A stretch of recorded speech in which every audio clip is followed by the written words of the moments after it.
ભજન 52 મોટાઈ કરનો અમથો છે। ભજન ગાવણ્યાન ડાહલા જુગુ દાઉદ્યાન લીખલો એક મુશ્किल ભજન જો ત્યાર વેરી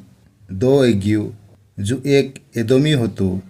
રાજા સાઉલ્યાન સા જાઈન કોયું મેં દાઉદ્યા કાજે ઓહી મેલિક્યાન ઘર દેખલું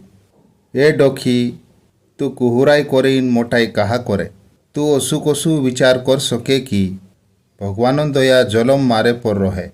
તારી જીપ તે કુહરાઈ જૂન વાત કરે એ ઠોકડા તારી જીપ તે નિશાનલા પાછણાન તો સી કામ કરે તુસે ભલાઈ ગોથો બી વોદુ કુહરાઈ કરનો ગમે એને છાછાઈ ગોથો બી વોદુ ઝૂઠ મેલનો ગમે ઇત્રોક વિચારું એ ઠોગડી જીપોવાલા તુસેક તે બરબાદ કરનાઈ વાતું જ ગમે પણ ભગવાન તુસેક જલેમકૂદ સાર દેશે હાવ ચુતુસેક ધરીન તારા ઘરમ ગોથું નિકાલ દેશે અને જીવતલામ દેશમ ગોથું તુસેક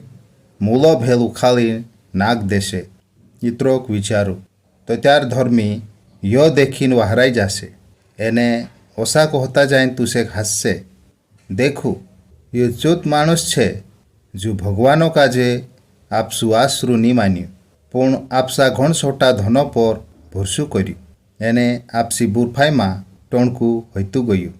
પણ મેં તે ભગવાનન મંદિરોન ચા પાને પાનાયેલા જેતુનન ઝાડન તો શું છે મેં ભગવાનન ભૂલી કરલા મોંગો પર જલમ ભૂરસું કરો એ ભગવાન મેં જાણો કે તું મારી આસન અનુસારે કરીશ ને કરીશ અત્રે તારી ભક્તિ કરન્યાન હજરીમાં મેં જલમ તુસે ઘણું વારું કયા કરીશ હાવ તારો નાવ ઘણો વારું છે કહીન તારી બડાઈ કરતું રહીશ।